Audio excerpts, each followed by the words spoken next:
Salam damai sejahtera, saudara dan saudariku terkasih dalam Kristus Yesus. Setelah minggu lalu kita bahas tema ketiga, maka pada kesempatan ini kita bertemu kembali dalam BKSN tema yang keempat, yaitu Yesus sahabat bagi mereka yang bertobat. Beberapa waktu lalu, dunia dikagetkan oleh sebuah berita viral mengenai tulisan singkat dari putri seorang banker ternama asal Portugal di media sosial yang meninggal akibat COVID-19.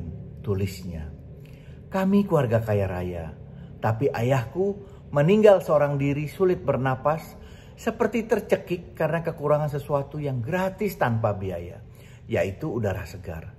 Sedangkan harta yang dikumpulkannya ternyata tidak bisa membantunya sama sekali, bahkan ditinggalkannya di rumah selamanya." Saya pikir ini adalah pesan yang sangat ironis, namun juga sangat berharga bagi kita semua, bahwa ternyata harta, jabatan, dan kekuasaan adalah sesuatu yang fana, mudah lapuk dan tidak kekal. Tentunya tidak ada yang salah mengumpulkan harta di dunia, karena hidup memang membutuhkan banyak biaya. Namun di sini kita juga diingatkan agar kita mau bekerja untuk harta di surga. Matius 6 ayat 19-20 mengatakan, "Janganlah kamu mengumpulkan harta di bumi ngengat dan seterusnya. Tetapi kumpulkanlah bagimu harta di surga." Apa artinya kita berkelimpahan harta? Memiliki jabatan tinggi, bahkan berada di puncak kekuasaan sekalipun. Namun saat ajal menjemput, ternyata itu semua tidak membantu sama sekali. Bahkan ironisnya, untuk memperoleh udara segar yang gratis sekalipun, kita tidak mampu, kita tidak dapat. Bukankah hal ini mengingatkan kita semua bahwa ternyata hidup bukan sekedar menumpuk harta duniawi, tetapi kita juga perlu untuk mengumpulkan dan menumpuk harta surgawi, menumpuk kebaikan serta belas kasihan. Bukan sekedar apa yang kita dapatkan, namun juga kepedulian akan apa yang dapat kita berikan untuk sesama, tentunya dengan penuh keikhlasan. Bacaan kitab suci diambil dari Wahyu 3 ayat 14-22 mengenai jemaat di Laodikia. Jemaat Laodikia ini adalah jemaat yang kaya raya seperti tersirat di ayat 17. Konon, kota ini adalah pusat perdagangan dan industri di mana ada pabrik tekstil, wool, serta pabrik minyak atau obat mata. Sehingga jemaat Laodikia dikenal sebagai jemaat yang kaya raya. Firman dari Amin, saksi yang setia dan benar. Ini adalah gelar lain dari Yesus. Amin artinya dapat dipercaya dan dapat diandalkan. Gambaran dari Yesus yang setia dan benar. Namun Yesus bukan diciptakan, tapi yang menciptakan dan menolong serta menyelamatkan mereka yang jatuh. Jemaat ini disindir sebagai jemaat yang suam-suam kuku, tidak panas dan tidak juga dingin. Bukankah ini juga mirip dengan kondisi kebanyakan orang pada saat ini? Banyak orang Kristen KTP yang tidak mempraktikkan iman kekristenannya dengan serius dan dengan benar. Karena apa? Karena kesombongan mereka sendiri, seperti jemaat Laodikia tadi. Merasa kaya, merasa berkecukupan, merasa tidak ada kekurangan apapun juga.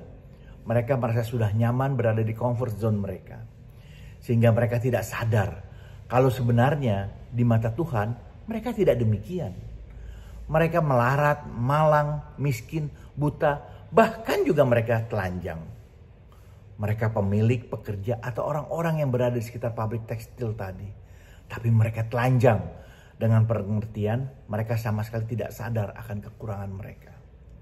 Meski mereka memiliki, bekerja, atau berada di dekat pabrik obat atau minyak mata tadi, namun sesungguhnya mereka itu buta, tidak mampu melihat kebenaran. Untuk itulah maka kita semua dinasihati untuk mau bekerja atau berusaha untuk memperoleh emas yang dimurnikan agar kita semua menjadi kaya.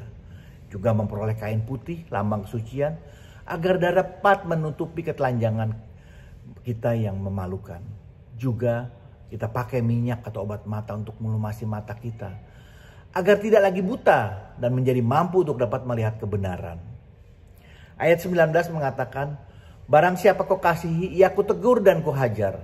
Sebab itu relakan hatimu dan bertobatlah.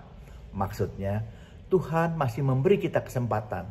Karena sebenarnya memang Tuhan sangat mengasihi kita. Maka kita masih ditegur dan dihajar. Agar sadar dan mau mempersiapkan hati untuk bertobat. Seperti juga tertulis dalam Ibrani 12 ayat 7-8. Anak pasti diajar. Bahkan kalau perlu dihajar sama orang tuanya. Karena kalau dicuekin, tidak diajar atau tidak dihajar, dia bukan anak, tapi anak gampang atau anak sundal. Kemudian dikatakan Tuhan berdiri depan pintu dan mengetuk. Kalau ada yang mengenal, mendengar, dan membukakan pintu hatinya untuk menerima Yesus, maka dia akan masuk, mendapatinya, dan makan bersama. Bukankah kalau kita bisa menerima orang untuk makan di rumah kita, semeja makan, ini menjelaskan relasi yang sangat erat, seperti keluarga atau kerabat. Ya, Yesus akan hadir dalam hidup kita dan tinggal di dalam. Hidup dalam kebenaran tentu perlu dan harus diperjuangkan setiap hari. Barang siapa menang, ia akan didudukan bersama Yesus di tahtanya. Seperti halnya Yesus yang sudah menang dan duduk di atas tahta Allah Bapa. Siapa bertelinga, hendaklah ia mendengar apa yang dikatakan Roh kepada jemaat-jemaatnya. Maksudnya, kita yang sudah mengenal firman, mendengarnya, membacanya, dan mengetahuinya, tentu seyogianya kita pun harus melaksanakannya dengan sungguh-sungguh. Bukan sekedar asal-asalan seperti jemaat suam-suam kuku atau Kristen KTP tadi. Karena pasti akan ditolak meski dengan berat hati. Karena kalau panas dan serius, tentu kita akan beroleh upah mahkota kemenangan, yaitu hidup kekal di surga. Kalau dingin, yaitu jelas kejahatan. Hukumnya adalah api neraka. Juga dikatakan ternyata Tuhan tidak berkenan kepada jemaat yang suam-suam kuku. Maka kita dinasihatkan agar supaya jangan seperti jemaat Laodikia tadi. Kita harus selalu serius dalam pertobatan. Harus serius dan berusaha menjadi pelaku firman. Memelihara hidup kita agar memperoleh kemenangan dalam pertobatan. Sehingga dapat duduk bersama dengan Yesus di tahtanya. Seperti dikatakan Yakobus 1 ayat 12. Berbahagialah orang yang bertahan dalam pencobaan. Sebab apabila ia sudah tahan uji, ia akan menerima mahkota kehidupan yang dijanjikan Allah kepada yang mengasihi dia. Bila ada masukan, mohon berikan komentar Anda. Jangan lupa di subscribe, juga di like dan share. Agar dapat saling memberkati. Amin. Tuhan Yesus memberkati kita semua.